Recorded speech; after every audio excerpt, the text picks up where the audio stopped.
Salve camaradas, tudo bom? Aqui é Gabriel Lázari, secretário-geral do PCBR, e a gente está aqui em mais um dos nossos episódios dos módulos, né, do curso de formação básica, parte do nosso Sistema Nacional de Formação Política do PCBR.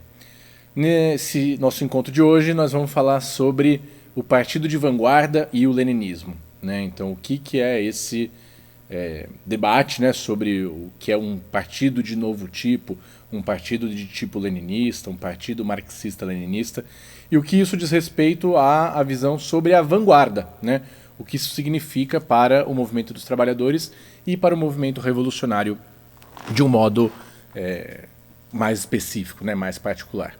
Então eu acho que para a gente começar essa discussão, vale a gente dar um passo atrás, né, e entender o que são as formas de organização do movimento operário, né? Então, desde o começo do século XIX, final do século XVIII, em que a classe trabalhadora, o proletariado propriamente dito, né, os trabalhadores assalariados, despossuídos dos meios de produção, eles começam a entrar em jogo, né, começam a aparecer como uma nova classe, né, dessa sociedade que vai transitando do feudalismo para o capitalismo, e como uma nova classe que tem seus próprios interesses objetivos, que tem uma realidade objetiva no todo da sociedade e que vai cada vez mais surgindo, né, e se desenvolvendo como classe antagônica à burguesia, também nascente, né, também como classe que vai se desenvolvendo, ele começa a desenvolver as suas próprias formas de organizar os seus interesses, né?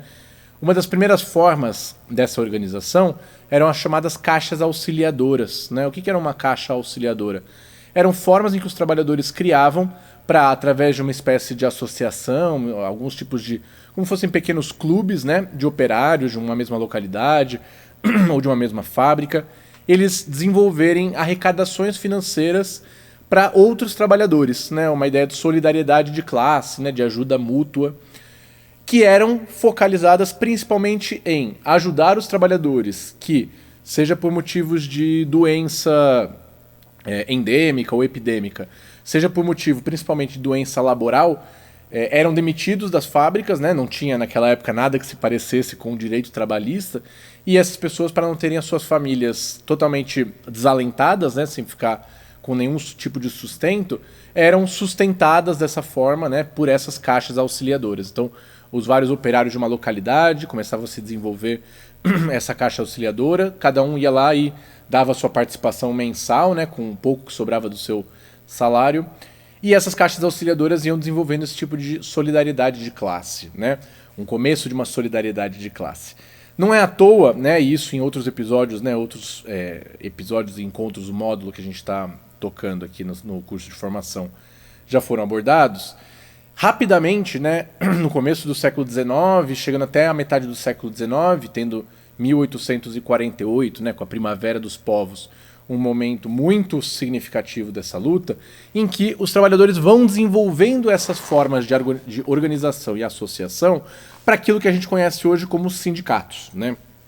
Então, se num primeiro momento essas caixas de auxiliadoras serviam para suprir necessidades materiais muito básicas, né, seja da velhice, seja das doenças, seja do desemprego, principalmente desemprego ligado a greves, né, ou grandes movimentações operárias em que vários trabalhadores eram demitidos, eles vão caminhar para um novo tipo de organização, para uma organização que de fato congregava os trabalhadores, geralmente de um ramo da indústria, né, ou também de uma fábrica, de uma empresa, para poder, em vez de competirem entre si, de concorrerem entre si pelas suas condições de trabalho, né, ou seja, de buscarem um concorrer com o outro pela venda da sua força de trabalho, eles poderem se organizar e se apresentarem perante os patrões, os industriais, os grandes banqueiros, como uma única entidade, né, como o conjunto dos trabalhadores daquela categoria, daquela fábrica, daquela cidade, né?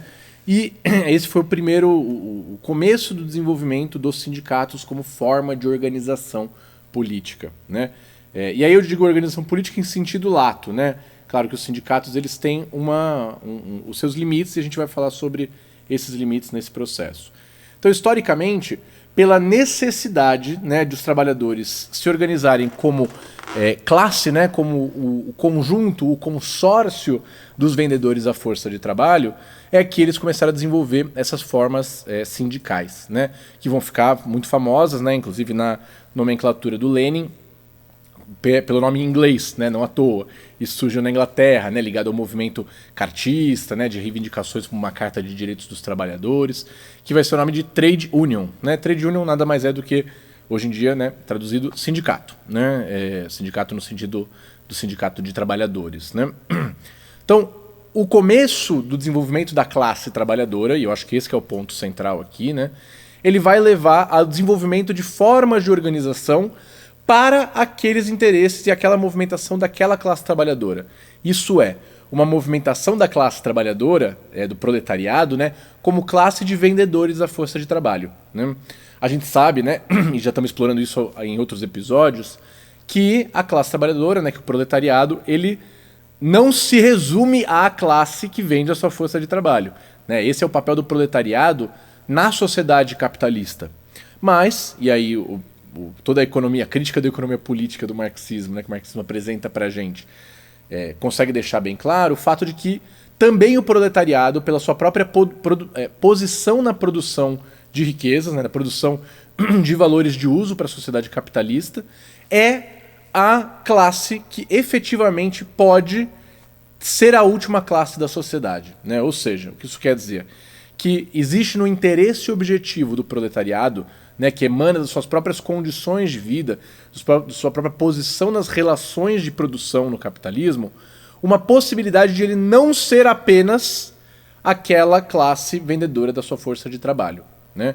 Ou seja, ao proletariado, pela sua posição de não possuir nenhum meio de produção, mas possuir a maioria da força de trabalho, permite com que, havendo a socialização dos meios de produção, né, ou seja, resolvendo a contradição entre a socialização do trabalho, muitas pessoas trabalhando para uma mesma fábrica, um mesmo processo produtivo, um mesmo produto, né? É aquilo que a gente consegue ver hoje, isso aparece em vários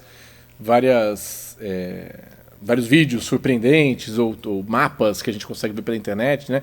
Dizendo, nossa, tem uma lata de pêssego a lata é feita na Tailândia, o pêssego é produzido na América Central, ele é industrializado nos Estados Unidos e ele é vendido num mercado mexicano no Brasil, né? Sabe assim? Então, isso é a socialização da produção. A produção é cada vez menos uma produção individual e cada vez mais uma produção social, uma produção dos seres humanos e do proletariado humano, né? Como uma produção generalizada, em cada um só faz uma pequena parte desse trabalho. E, por outro lado, a apropriação privada dos frutos dessa riqueza, né? A apropriação privada do mais valor, né? Do valor que é produzido para além daquilo que é utilizado para a subsistência desses mesmos trabalhadores. Então, pelo proletariado ter esse potencial, ter essa posição na sociedade capitalista, ele consegue ao mesmo tempo ser a classe dominante em potencial, claro, da próxima sociedade, né? Da sociedade socialista. E vê, aqui eu acho que tem uma coisa muito importante, né? Se a gente for considerar todas as várias camadas, semicamadas, classes de transição, toda essa multiplicidade que existe de formas dos seres humanos se posicionarem na cadeia produtiva, né, nas relações de produção capitalista, a gente tem o proletariado, vamos dizer assim, como classe antagônica, né, como classe principal. E a burguesia como classe principal também. A burguesia, por outro lado, só tem os meios de produção, não exerce a sua força de trabalho, né? Os seres humanos burgueses não exercem sua força de trabalho em lugar nenhum e, portanto, só se apropriam do trabalho que é socializado nos seus meios de produção, né? No meio do caminho, a gente tem várias e várias camadas de transição nesse processo. E o que, em geral, claro que vai ter sempre uma ou outra contradição no nível particular, né, no nível singular de cada ser humano, mas em geral essas classes de transição, elas são caracterizadas pelo fato de que são pequenos produtores, né, e aí por pequenos produtores entenda-se produtor tanto no sentido de que ele é uma pessoa que trabalha naquele negócio dele, mas que são ao mesmo tempo pequenos proprietários, né. Os exemplos que eu acho que são mais óbvios são, por um lado, a pequena burguesia urbana, né? Então, se a gente está pensando, por exemplo, no dono de um pequeno armazém, de uma pequena loja, um pequeno supermercado, ou um profissional liberal, né? Um dentista, um advogado, um médico que tem seu próprio consultório. Então, todos esses são, de alguma forma, pequenos proprietários do seu próprio meio de produção e, ao mesmo tempo, trabalhadores no seu próprio meio de produção, né? Eles são patrões de si mesmos, são operários de si mesmos, né? Por que essas camadas, e aí vem, quando a gente fala assim, tem uma visão política pequeno-burguesa, né? Tá ligado a isso, né? Essas várias camadas pequeno-burguesas, no sentido de que são pequenos proprietários, né? Essas camadas, elas não têm o interesse, elas não têm uma posição na produção que produza nelas um interesse objetivo, e aí tô falando interesse objetivo no sentido de que elas não independe delas saberem que elas tenham ou não aquele interesse, né? Mas é um interesse derivado da sua posição na produção capitalista. Elas não têm o interesse de perder a sua propriedade para participarem da socialização dos meios de produção ou da socialização do trabalho, né? Mesmo em casos em que, e aqui eu acho que é muito importante mencionar, a gente tem pequenos proprietários que tem uma contradição ainda mais gritante, né, no capitalismo tardio, vamos dizer assim, né, desenvolvido no sistema imperialista, que é que há pequenos proprietários desses que vivem uma vida muito ruim, né? Muitas vezes pior que a do proletário bem colocado, numa cadeia produtiva que tem um histórico sindical e de luta, que tem bons empregos, né? Compare, por exemplo, o dono de uma pequena loja ou uma dona de um salão de cabeleireiro, né, numa periferia do Brasil, com um petroleiro, né? Claro que o petroleiro, em geral, vai ter melhores condições de vida, né? Mas ele tem condições de vida proletárias, que por causa de toda uma história do desenvolvimento do movimento operário no Brasil, dá para ele uma renda maior, né? Enquanto a cabeleireira lá, ela tem aquele salão de beleza, por exemplo, né? E ela tendo aquele salão de beleza, faz dela também ter uma contradição com a socialização da produção, né? Ela não quer abrir mão da sua propriedade, do seu meio de produção. Então por que eu fiz esse parênteses, né? Porque a posição do proletariado, quando ele vai se desenvolvendo como classe social, vai primeiro galgar os espaços, né? Vai primeiro se organizar em torno do fato de que é preciso lutar como uma dessas classes do capitalismo luta, né? Como a burguesia luta contra o proletariado, é preciso o proletariado lutar contra a burguesia. Em primeiro lugar, na sua luta econômica mais direta, né? Ou seja, a luta direta é entre operários e patrões de uma mesma fábrica, ou de fábricas de uma mesma cidade, um mesmo ramo de produção, mas que se confrontam entre si pelo que tem de comum no capitalismo entre eles, né? Que é o fato de que ambos são compradores e vendedores no mercado, né? Nas relações mercantis, né? E aí, para a gente entender por que o mercado, né, como a relação social de compra e venda de força de trabalho, de mercadorias, bens de consumo, bens de produção, é incompatível com o socialismo, né? Ele está diretamente conectado ao fato de ter uma classe proprietária que vai adquirir força de trabalho nesse processo, né? E que, de alguma forma, essas relações mercantis, se ao mesmo tempo elas são um avanço brutal em relação às formas pré-capitalistas de alocação de recursos, distribuição da força de trabalho, elas são também uma das fronteiras finais para passar do socialismo para o comunismo, né? Dessa forma também, então, para a gente entender que, apesar de tudo isso, apesar dessas várias formas de organização, existe um momento, né, na história, e esse momento, claro, não é um momento preciso, um dia exatamente, mas ele fica mais nítido, ele se condensa com o processo da Primavera dos Povos, em 1848, que é o momento em que a classe trabalhadora ela vai à luta, né, o proletariado, para ser bem específico, né, ele vai à luta de classe, vai à luta política, né, nas grandes campanhas e manifestações que houve em 1848, ele começa aí como uma classe independente para a luta política. Então vejam só que tem um passo aí, tem um salto aí que a gente precisa analisar com tranquilidade para chegar no partido de vanguarda, né? Nesse processo está se debatendo e está se discutindo como fazer para superar os resquícios, né? E as formas, não só resquiciais, mas efetivas e em alguns países predominantes, né? Do feudalismo, da monarquia, né? Da aristocracia como condutores da vida social, né? Como formas dominantes das relações sociais de produção que havia na sociedade. E aqui eu estou falando, claro, particularmente na Europa, né? Particularmente na Europa ocidental, inclusive, né? Considerando, vamos dizer assim, da Alemanha para até Portugal, né? Vamos dizer assim, nessa Europa Ocidental. Nesse processo de luta é que começa a aparecer dentro das reivindicações da classe trabalhadora não só as reivindicações econômicas, ou seja, mais salário, mais dias de descanso, fim da escala 6x1, sei lá, coisas do tipo, né? Mas também começam a aparecer reivindicações políticas.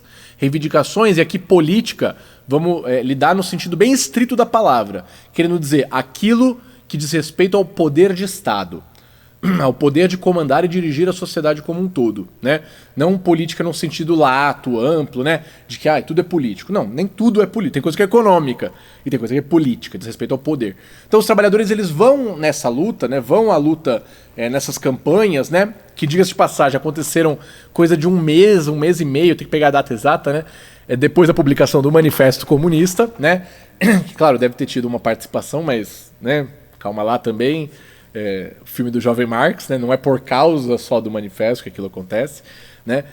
Mas que deixa claro pra gente, né? Pra quem analisar a história nesse momento, que as demandas que as camadas, e aí estou considerando inclusive a burguesia, as camadas que até então eram revolucionárias, que buscavam se contrapor e revolucionar a sociedade contra a monarquia, contra a aristocracia, contra o absolutismo, passa a ter uma cisão entre elas. Por quê? Porque para a classe trabalhadora e, em certa medida, para o campesinato, nesse processo de luta, a pauta democrática, a pauta do controle popular, a pauta da democracia de massas, né, ela é muito forte, né, muito favorável.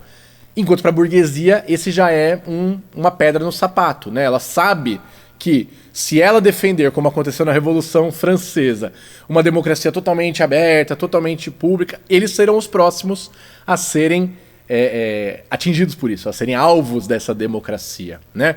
E aí começa um processo, né, em que vários analistas da história, marxistas, vão dizer, é aí que passa a viragem da burguesia de classe revolucionária contra a monarquia para uma classe que faz pactos com a monarquia, né, que faz alianças com a monarquia, e a aristocracia em geral, né, já demonstrando, claro, o seu predomínio sobre ela, mas buscando uma aliança contra o populacho, né, contra o proletariado e o campesinato, principalmente, né. Nesse momento, e claro, o avanço disso é muito grande, vai ter idas e vindas, vai ter golpe na França em 1851, depois vai ter na Alemanha com a unificação alemã sob o comando da Prússia, leis antissocialistas, uma série de movimentações que vão levar a aberturas e fechamentos dos regimes perante essa demanda democrática da classe trabalhadora.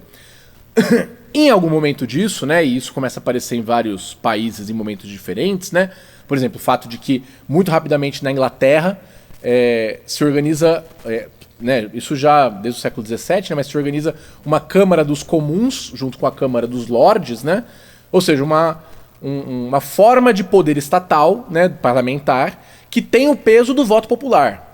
Popular, entenda-se nesse momento, né, ainda um voto muito censitário, muito masculino, um voto branco, né, em geral as pessoas, os imigrantes ou escravizados ou pessoas que vinham de outros países em péssimas condições de trabalho por causa do colonialismo inglês, né, não participam desse processo, não são cidadãos, né, para a coroa britânica, mas começa nesse processo a aparecer essas aberturas no sistema capitalista para passar daquilo que é um período de um sistema capitalista muito impermeável às demandas populares, né, que baseia a sua relação com o proletariado e também com o campesinato na forma da coerção, na forma da repressão, e passa a direcionar essas formas, por pressão da classe trabalhadora, né, do proletariado dos camponeses, de maior abertura e participação.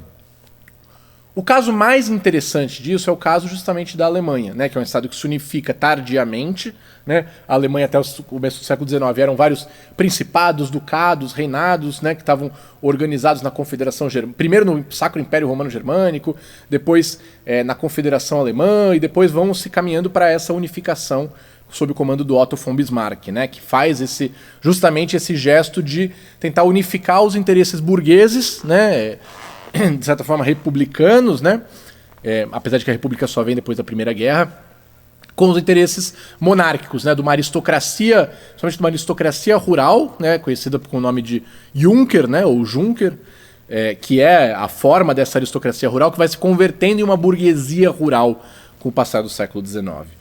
Nesse momento, o que acontece? A Alemanha tem um baita movimento operário forte, né, muito, muito forte, que ainda não se consolidou sob o comando de uma burguesia muito bem estabelecida, como é o caso da Inglaterra, né? Então ainda não se conformou um pouco sob a tutela dessa burguesia unificada, porque a burguesia não estava unificada até poucos anos antes, né? Poucas décadas antes, unificada com a monarquia, eu quero dizer, né? E unificada também entre si, nos vários ducados, principados, coisas que compunham o que hoje a gente chama de Alemanha. E a classe trabalhadora vai começar a participar do poder político efetivo, ou seja, das estruturas do Estado burguês unificado que vai se desenvolvendo como fruto dessas várias lutas de classes, né?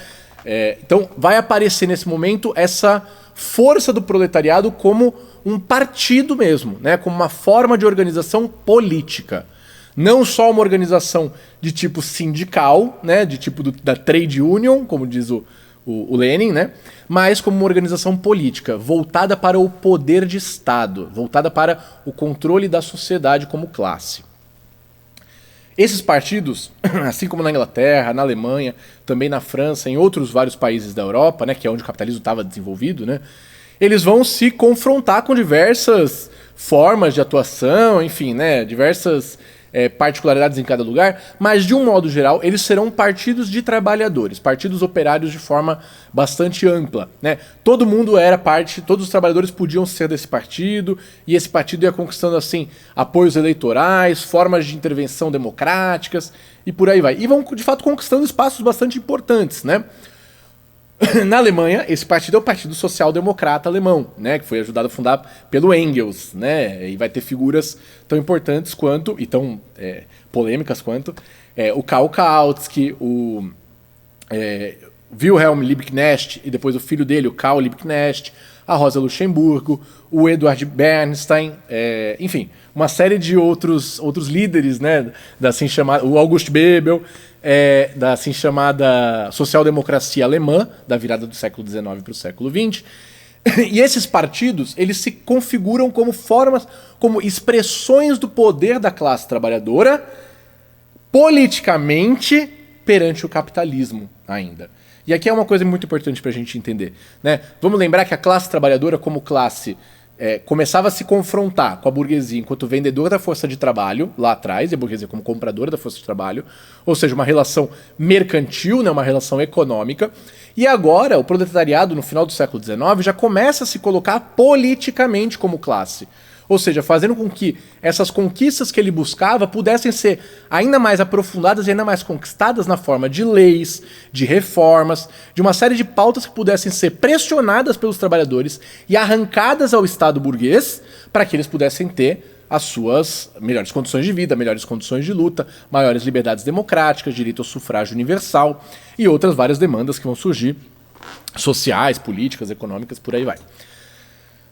Já nesse momento, né, é que começam a aparecer, e na verdade já apareciam desde antes, né, das discussões do Marx e do Engels na Liga dos Comunistas, mas com muito mais propriedade a partir desse momento, a ideia de que, da mesma forma que o proletariado se confronta com a burguesia, na forma do sindicato, como classe, perante a disputa econômica, e que no parlamentarismo, vamos dizer assim, no parlamento, né, na luta política dentro do capitalismo, ele também se confronta com a burguesia como uma classe da sociedade capitalista, o próprio desenvolvimento do marxismo, e aí estou chamando aqui o marxismo no sentido ortodoxo, né, para além dos revisionismos, e eu já vou mencionar os revisionismos, precisa de um desenvolvimento parecido, né?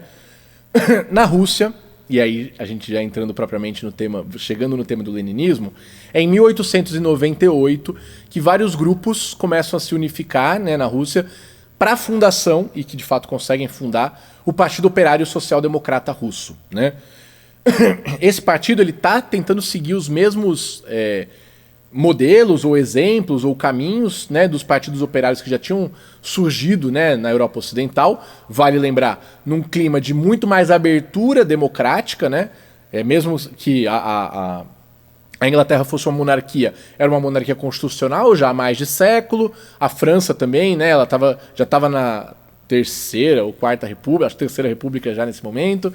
Mas a Rússia, onde se desenvolveu o POSDR, era um país ainda sob a tutela do czarismo, né? Uma tutela monárquica absolutista. Então isso traz várias complicações, né? Entre elas a complicação do fato de que não tinha havido, como houve, né, na Inglaterra, depois na França, depois de alguma maneira na Alemanha, como vai acontecer em Portugal no começo do século XX, revoluções democráticas, ou seja, revoluções que de fato derrubavam a monarquia do poder, instituíam uma república burguesa, né, uma república democrática capitalista, e que dessa forma também abriam espaços diferenciados para os trabalhadores, né, para o proletariado, para o campesinato, participarem da vida política. O que o POSDR começa a pensar, e aí começa só, porque logo depois do primeiro congresso de fundação, todo o comitê central é preso, eles começam um período de barata voa, cada um vai para um lado, eles só conseguem se reorganizar mesmo a partir do segundo congresso, né, que é em 1903,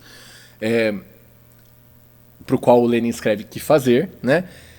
Perceber que é preciso ter um partido social-democrata também na Alemanha, também na Rússia, né? O que o Lenin vai discutir desde o começo é que os partidos operários, né, se eles querem ser fiéis ao marxismo, se eles querem de fato compreender qual que é a luta de classes, né, qual que é a luta do proletariado contra a burguesia, eles precisam dar ainda um passo além. Não basta que eles sejam organizações para a luta econômica, sindical. Não basta que eles sejam partidos políticos, mas que participem da vida do proletariado como classe do capitalismo. Eles devem ser partidos políticos, organizações políticas, que sim, vão buscar participar da luta econômica e estimulá-la e fazer dela uma potência nacional e depois mundial. Eles devem sim participar, e aí tem a polêmica da participação nas eleições, mas a gente pode mencionar isso num outro momento, né? Mas participar da disputa do poder de Estado dentro do capitalismo. Mas mais do que isso, os partidos proletários, né, revolucionários, devem ser o partido que vai preparar a classe trabalhadora para a tomada do poder. E aqui a gente dá um passo para a gente entender onde a gente está chegando, né? Esse fluxo, né, esse caminho histórico que o proletariado vai desenvolver como classe, desde uma classe que começa a se colocar economicamente, depois politicamente, mas sem diretamente estar apontando para um novo sistema, ou apontando para um novo sistema de formas questionáveis, como foi o PSD na Alemanha, né, o Partido Social Democrata da Alemanha, e chega nessa formulação de um partido para a classe trabalhadora tomar o poder. É o caminho que foi de fato percorrido pelo proletariado, né, e pela organização política de tipo marxista. O que o Lenin vai perceber, né, é que ser um partido para esse tipo de tarefa, para a participação para a direção da revolução, para a direção da classe trabalhadora, exige algumas coisas, né? Existem leis objetivas de desenvolvimento da luta de classes, em que os partidos, para eles poderem cumprir essa função, eles precisam agir de uma determinada forma, eles precisam se comportar de uma determinada forma, ter uma determinada forma de ser, de agir, de existir perante o cenário político, que é distinta da forma dos partidos operários da Europa Ocidental, como ele mesmo vai falar, né? Claro, aqui a gente está falando 100 anos depois, né? Então, falando 100 anos depois, significa que o Lenin foi chegando a essa conclusão, né? Vamos lembrar que uma das coisas que acontecia, né, é que naquele momento, na virada do século XIX para o século XX, uma das coisas que é muito interessante é que esses vários partidos operários, social-democratas, socialistas, como quer que eles se chamassem, né, se unificavam sob a bandeira, né, sob a unidade, né, não uma unidade como a gente entende, a unidade de um partido comunista, mas sob a coordenação de esforços comuns da Internacional Socialista, né, a Segunda Internacional, né, que foi fundada, entre outras pessoas, pelo Engels, né, Engels fundou bastante coisa, que era de fato onde se concentrava os estados maiores, o estado maior da luta proletária europeia, né, e eu digo europeia porque depois vai se desenvolvendo para outras localidades, mas não sem os processos históricos de cisão, de decomposição e tudo mais, né, que vai acontecer justamente no período da Primeira Guerra. O Lenin, inclusive, né, o POSDR era parte da Segunda Internacional, né, era um partido que era parte. O Lenin era do conselho diretor, lá, decisório da Segunda Internacional, né. O que acontece nesse processo, começam a aparecer, em primeiro lugar, polêmicas históricas, econômicas, que vão dizer respeito ao desenvolvimento da luta de classes.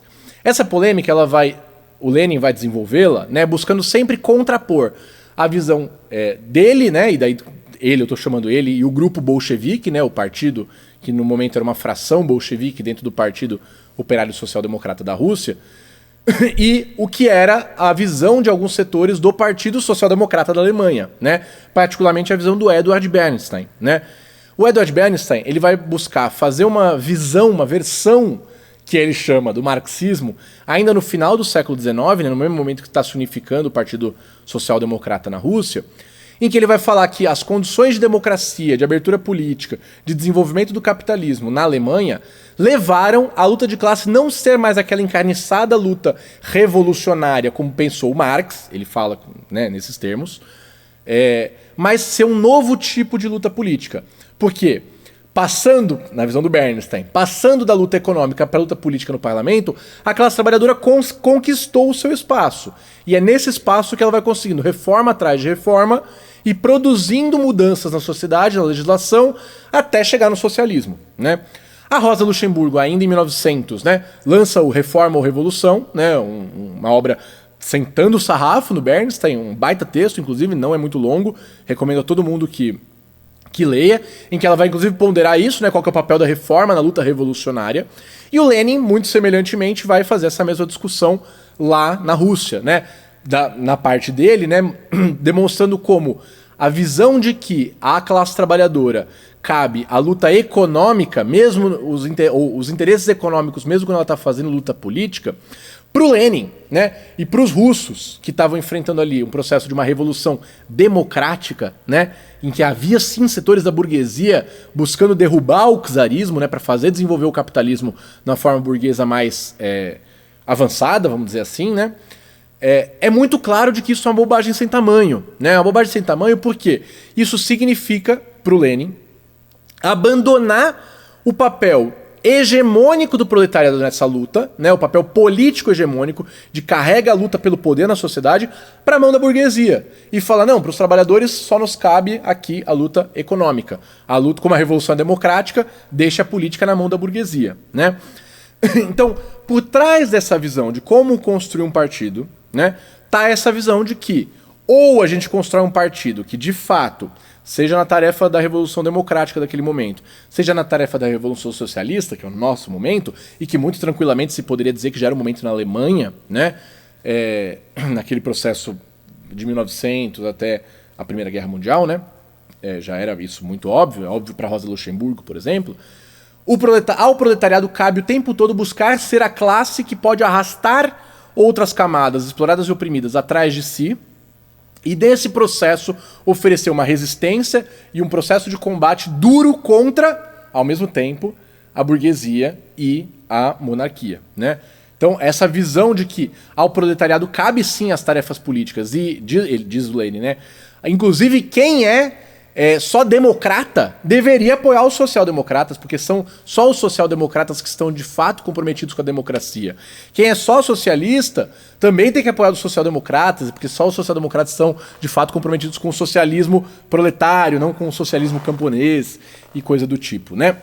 Porque diz o Lenin, e essa é a visão que está muito dentro do que a gente chama de marxismo-leninismo, não basta para os trabalhadores conquistarem espaços dentro de um parlamento burguês e achar que esse parlamento burguês é uma forma de organização social que permita a transição para o socialismo, né? Por isso é que o Lenin vai dizer que a tarefa dos trabalhadores é conquistar, por meio da revolução, um poder que se desenvolva como uma ditadura, naquele momento ele falava, ditadura democrática do proletariado e do campesinato, né?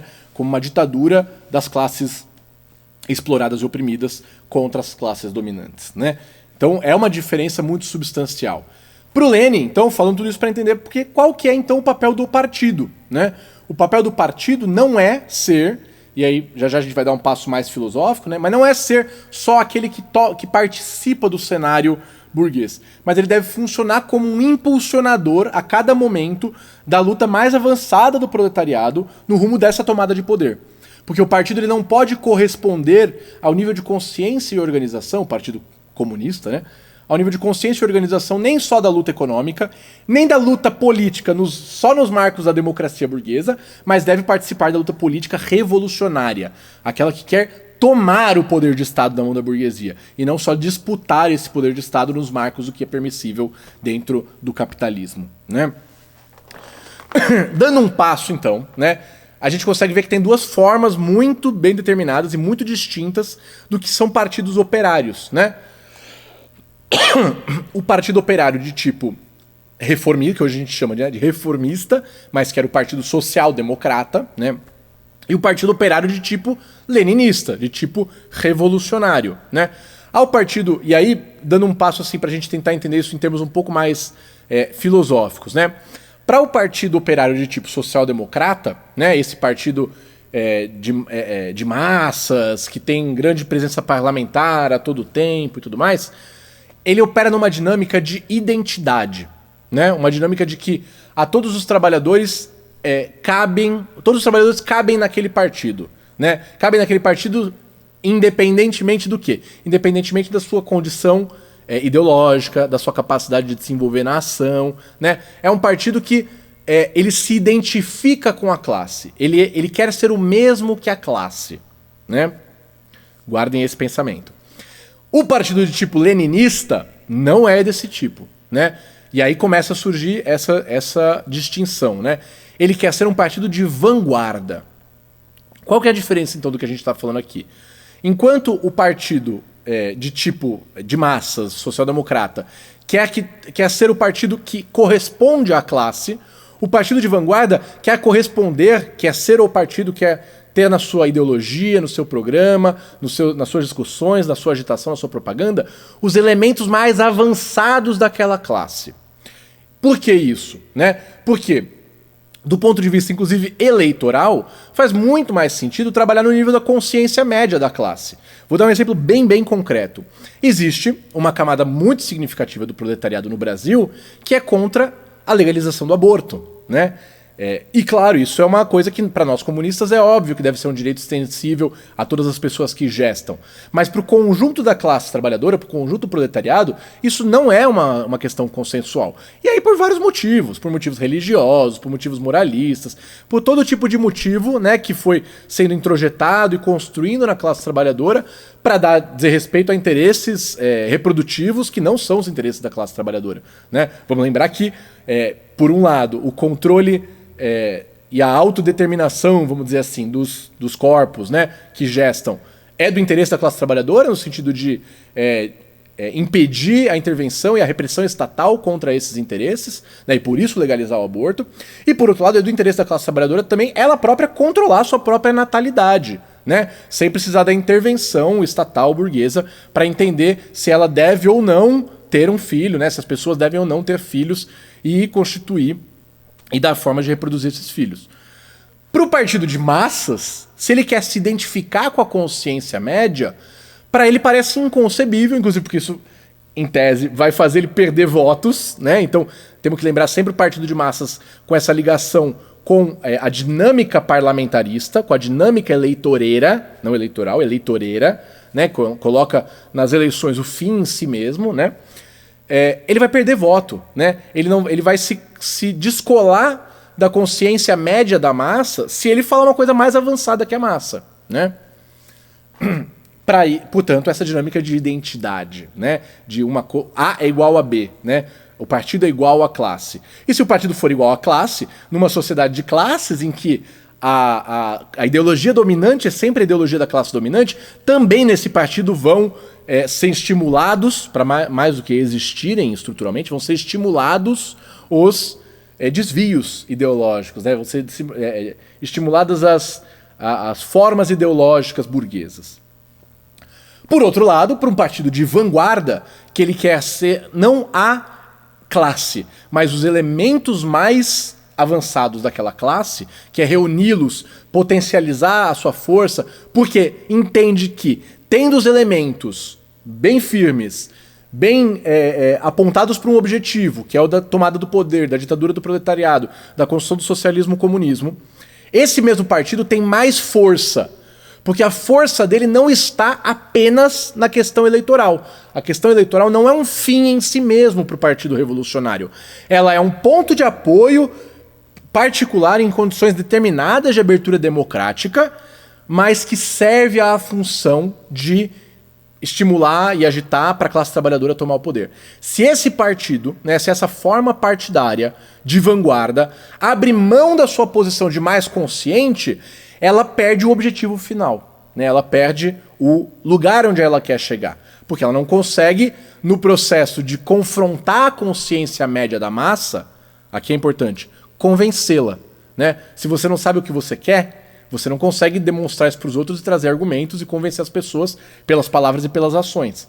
Então, se no partido de massas A é igual a B, o partido é igual à classe, no partido de vanguarda, a própria conjuntura do partido, a própria composição do partido, ela é da classe, né? E, claro, com todos os dramas da consciência, que eu já vou abordar, ela é da classe, mas como um destacamento daquela classe, como a sua ponta de lança, a sua tropa de frente, né?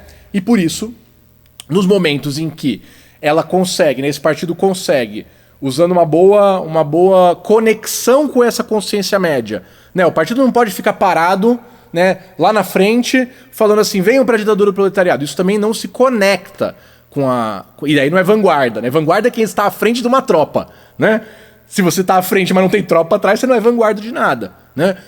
Constituir-se como vanguarda é um processo histórico. Da mesma forma, não adianta o partido ser inconfundível com a classe. Porque um partido inconfundível com a classe não vai apontar para esses objetivos estratégicos maiores, né? E não... Raramente, nos momentos de ascenso da luta, quando a classe trabalhadora dá um salto de consciência, esses partidos que se identificam com a consciência média da classe, eles ficam para trás, eles viram retaguarda e eles passam a ser, em boa medida, né, em vários momentos, reacionários, né? Eles passam a tentar puxar a classe para trás, né, para ela não se destacar do que ela mesma pode se destacar, que é um grau mais rebaixado de consciência. Enquanto para o Partido Comunista, para o partido de tipo de vanguarda, se a classe começa a andar mais para frente, significa que mais elementos da classe estão potencialmente aptos a ingressar no próprio partido. Significa que a classe como um todo dá um salto de consciência e um setor mais expandido da classe vira mais a sua vanguarda. E nesse sentido é que também o partido cresce, né? Então, essa ideia do partido de vanguarda, do Lenin, está ligado a isso. Ao fato de que cabe aos comunistas, cabe aos revolucionários operarem como essa vanguarda, como esse momento particular e avançado da classe, né? Não é à toa que, nesses processos de grande ascenso espontâneo das massas, se forjam e se formam novos quadros, novos líderes das massas, novas pessoas a cumprirem tarefas importantes e buscarem levar a classe trabalhadora, né, o proletariado à frente nessa luta. E também nesses momentos, mesmo desse lado dos partidos social-democratas, né, partidos reformistas de um modo geral, existe esse feeling, né, existe a noção, a ideia de que é preciso se colar numa consciência mais avançada. Vou dar um exemplo também, bem óbvio, bem recente até, né? A gente teve, em junho de 2013, né, um grande ascenso de massas no nosso país, né, que começou muito positivamente, com pautas que representavam uma certa unidade dos setores proletários com os setores pequeno-burgueses, né? Assim, a pauta da passagem é uma pauta que não atinge a burguesia, mas atinge tanto os pequenos produtores quanto os proletários, né?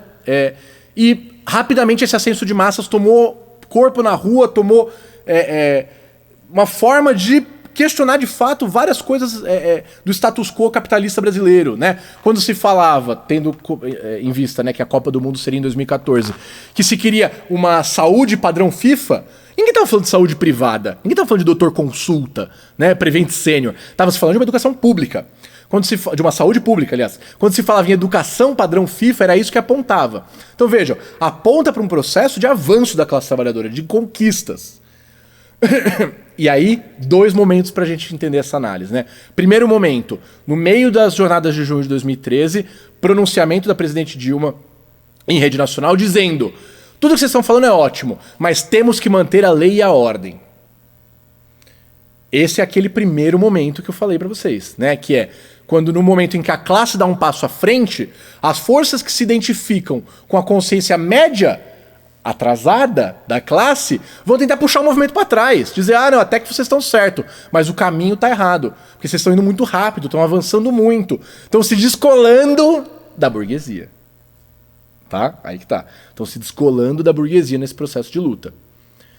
Isso aconteceu, de fato, é nesse momento que ocorre uma viragem, né, na conjuntura de junho de 2013, abre-se espaço para, perante esse discurso, a direita, né, que depois vai ser a extrema-direita que a gente conhece hoje, MBL, bolsonarismo, por aí vai, tomar a frente desse processo e direcionar ele para interesses exclusivos da pequena burguesia. E aí entenda-se aqui, por exemplo, uma pauta totalmente moralista em relação à corrupção do governo ou coisa do tipo, né?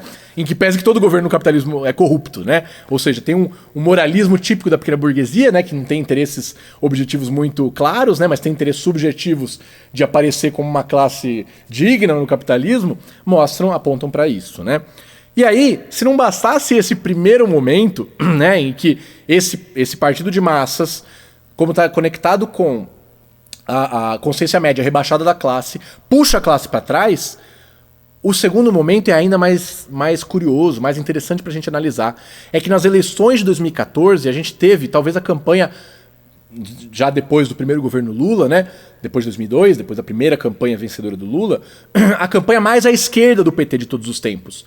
A imagem, campanha presidencial, a imagem da Dilma para a reeleição era da Dilma guerrilheira. Era literalmente a foto da Dilma no tribunal, sendo acusada pela ditadura militar, né, de terrorista, subversiva, etc, etc, que era um exemplo da campanha.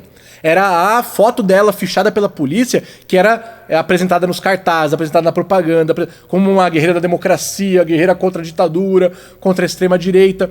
Então vejam, também esses setores da social-democracia sabem, ao mesmo tempo em que na prática seguram a classe para trás, tentar demonstrar que eles são os verdadeiros representantes desse avanço da classe que foi o processo de junho de 2013 até o momento do rebote. E ao mesmo tempo que faz isso, ou seja, ganha com uma campanha de muda mais, essa é a linha da campanha da Dilma em 2014, Dilma muda mais, né? Faz mais do que você já está fazendo, avance. É o momento em que logo em 2015, primeiro mês de governo, é colocado lá como secretário da Fazenda o Joaquim Levy, banqueiro vindo do Bradesco, né? Então, é nesse processo inconsistente e incoerente de buscar se apropriar de interesses subjetivos da classe, interesses de educação padrão FIFA, saúde padrão FIFA, não queremos 20 centavos a mais de passagem tá cara, etc. É nesse momento em que esses partidos vão manobrar essa consciência média da massa para que ela não avance para além dos ditames do que é a conciliação de classes sob o comando, né, e a organização do Estado burguês e a fazem afundar o movimento, né? E fazem afundar dessas condições de vida. Vamos lembrar o salto que deu o desemprego durante o primeiro governo Dilma, com essa política de arroxo, de ajuste fiscal, levada à frente pelo Joaquim Levy, e o quanto isso desgastou a própria base social, né, dos governos e abriu espaço para que no golpe em 2016 pouco tivesse de resistência de massas. Se já é pouco em geral, é muito pouco perto do que foi o junho de 2013, né? Então, falar, né, desses limites, dos problemas do partido de tipo de massas, é ao mesmo tempo demonstrar por oposição, né, quais que são as características do partido de tipo de vanguarda, aquele que leva à frente a classe trabalhadora, né, e busca a todo momento apontar esse próximo passo, o passo que vai fazer ela ter mais vitórias, que vai fazer ela ter mais conquistas e vai fazer ela se deslocar, se desprender cada vez mais do que é a própria forma burguesa de organização estatal, né? Então, é um pouco essa a visão. Por detrás de tudo isso, é lógico, né? Isso eu já falei num outro episódio aqui dos nossos módulos, tá a própria ideia, a própria visão marxista-leninista sobre o problema da consciência, né? Para os social-democratas, os reformistas, a consciência média da classe é a verdadeira, né? Porque se é o que os trabalhadores pensam, é como eles agem e essa não pode ser diferente disso, né? Quando a gente vê um político social-democrata, reformista, falando a gente não pode defender o aborto numa campanha eleitoral, é disso que ele está falando. Não, a minha consciência, como representante político da classe trabalhadora, é a consciência da massa. Essa é a visão deles. Por outro lado, para os leninistas, né, para os comunistas, a consciência é uma outra coisa totalmente diferente, né? O processo de consciência para os comunistas é o processo em que, tendo a gente muito claramente uma teoria revolucionária, uma explicação científica do mundo que demonstra as leis de desenvolvimento do capitalismo e como superá-lo, né? Ou seja, como tomar o poder, não como tomar o poder no sentido de receita de bolo, mas como tomar o poder e constituir a ditadura do proletariado. Em outras palavras, como sair da condição de classe trabalhadora do capitalismo para classe, né, de proletariado no capitalismo para proletariado contra o capitalismo, proletariado para além do capitalismo, um proletariado que tome o poder e construa a sociedade socialista, a sociedade comunista. Tendo essa visão desse potencial e se aferrando a esse potencial, que é o objetivo, não é uma questão de opinião, de fato, sabendo o proletariado ou não, nas piores condições de consciência, nos momentos mais rebaixados e recuados, no momento de mais avanço da extrema-direita, o proletariado tem esse potencial. Porque é um potencial objetivo. Está ligado às condições e o seu lugar na posição da produção capitalista. Os comunistas vão se aferrar a isso e vão perceber que para dar um pulo dessa consciência sindical, economicista e para a consciência parlamentarista, cretina, né, eleitoreira, como diz a gente hoje em dia, para uma consciência revolucionária, é preciso que essa consciência revolucionária esteja concentrada, esteja mais desenvolvida, que seja feita pelos elementos mais destacados, não de forma dispersa, mas conformados como um partido, né? De certa forma, e é isso que o Lenin vai apontar, a consciência, portanto, não vem de dentro da classe, né, do seu dia a dia, porque o seu dia a dia é um dia a dia miserável, né? Para parafrasear o Lukács, né? Ele fala, não é surpreendente que a classe trabalhadora tenha uma consciência miserável, porque condições de vida miseráveis, quando você experimenta as condições de vida miseráveis, você cria uma consciência miserável, né? A teoria, a consciência, ela é trazida de fora, e de fato de fora. Vamos lembrar que o Marx e o Engels, o Marx era filho meio da pequena burguesia, né? O pai dele era advogado e tal. O Engels, então, filho da burguesia, literalmente, industrial, né? E ela foi, inclusive por causa do fato de que eles não eram operários, ou seja, podiam gastar seu tempo filosofando, mas que filosofavam corretamente, cientificamente, entenderam a partir disso, entenderam a partir da possibilidade material que eles tinham de entender uma coisa diversa, como conectar de fato as ideias revolucionárias ao movimento dos trabalhadores, né? Essa fusão é que é o marxismo, né? Então, também ao Partido Comunista cabe isso, entender que é papel seu desenvolver ao máximo essa teoria no que ela tem de mais avançada, se conectando a cada passo, porque afinal, uma teoria avançada que não se conecta, ela não é avançada, ela é pura diletância, né? Ela é puro experimento mental. Mas fazer essa teoria avançada se conectar com o movimento e cada vez mais arrastar mais e mais e mais pessoas para esse processo de destacamento organizado, mais consciente, de vanguarda da classe trabalhadora, né? Então, quando a gente fala da teoria do partido de vanguarda, é aí que está colocado, né? É a ideia de que esse partido ele opere como um elemento de dentro e de fora ao mesmo tempo, numa relação de aproximação e afastamento com a classe, né? Aproximação nos momentos de unidade da luta, afastamento nos momentos de crítica à consciência, de debate mais avançado, né? Nenhum comunista tem que ter medo de defender a legalização do aborto em nenhum momento, ao contrário. A gente tem que ter medo se a gente recusar defender isso, porque a gente acha que a classe trabalhadora não vai entender. Porque aí é de um elitismo atroz, né? Não tem nada mais pequeno burguês de achar a classe trabalhadora não entende, né? É melhor que ela fique na ignorância, né? E como diz o Marx lá no filme, né? Todo mundo viu? Quem não viu, veja, o jovem Karl Marx. A ignorância nunca fez bem para ninguém, né? Então é um pouco essa, acho que a visão que a gente pode... Enfim, tem muita coisa que dá pra gente aprofundar daí.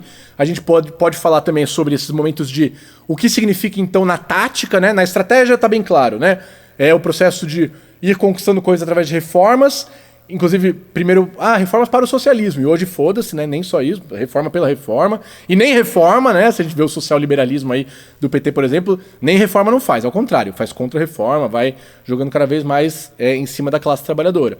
E qual a diferença de um partido revolucionário? Que não nega as reformas, mas que entende que esse movimento de ser vanguarda faz com que esse destacamento da classe trabalhadora se potencialize e ajude cada vez mais a se conectar com outros setores do proletariado e a avançar a luta de classes de um modo geral, né? E de um modo geral para a ditadura do proletariado, né? Diz o próprio Lenin, né?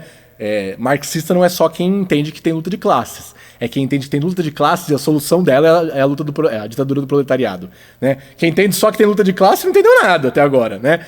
E aí, temos que pensar sempre isso na chave do próprio ascenso do movimento espontâneo dos trabalhadores. Né? Os comunistas eles não criam o movimento dos trabalhadores. Eles só se conectam e potencializam o que já está lá imanente dentro, interno ao próprio movimento dos trabalhadores. Então não é à toa que nos processos de ascenso, quando os comunistas agem como comunistas, né?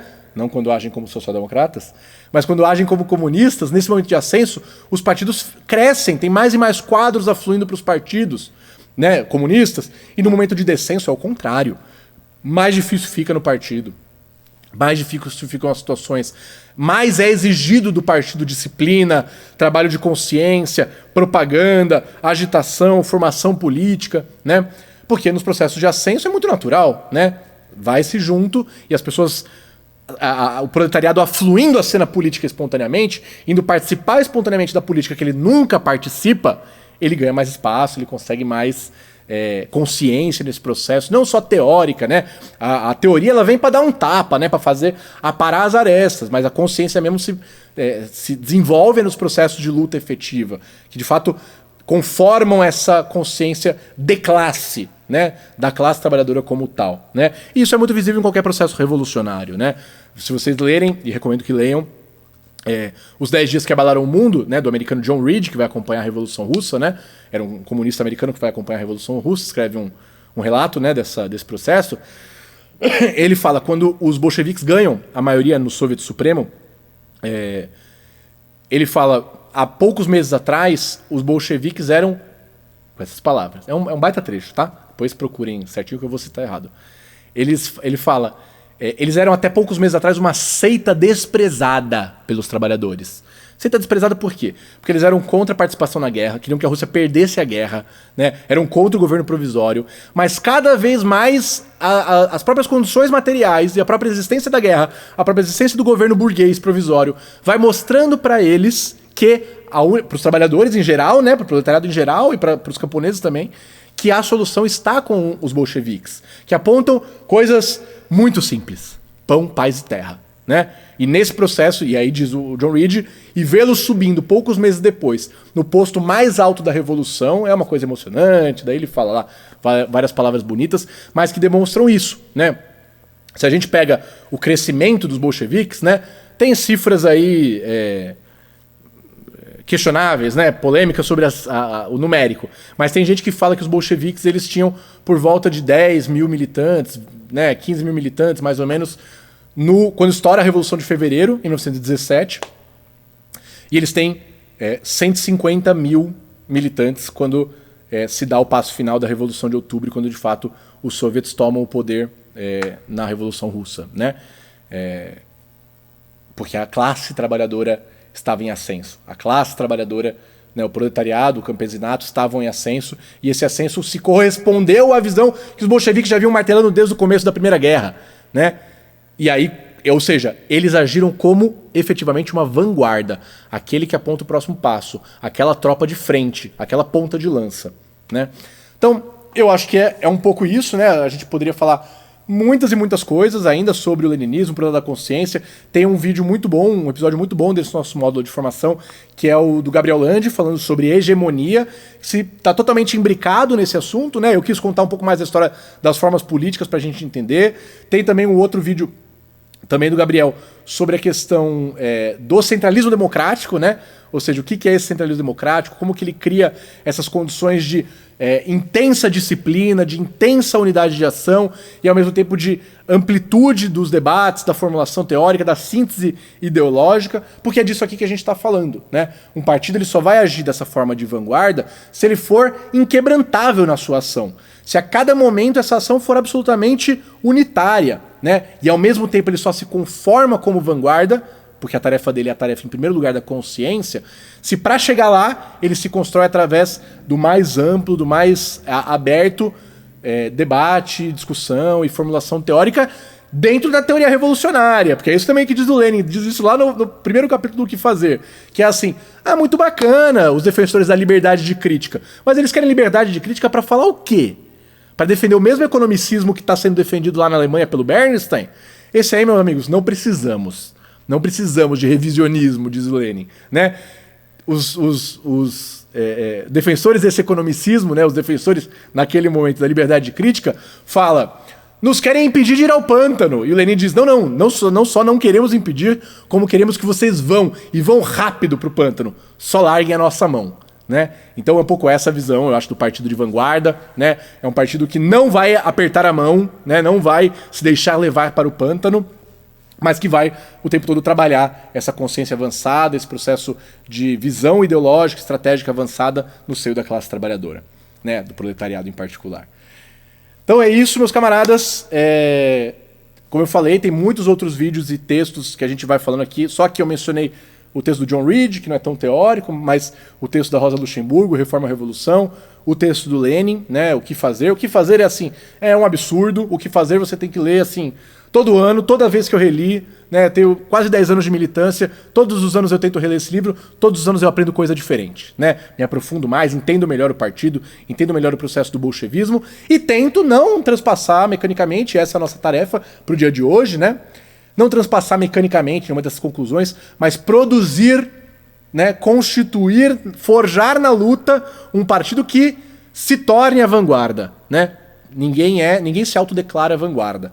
A vanguarda é uma coisa que a gente se torna, e só se torna no curso de uma determinada luta, no curso do ascenso do movimento de massas, no curso até do descenso defensivo do movimento de massas.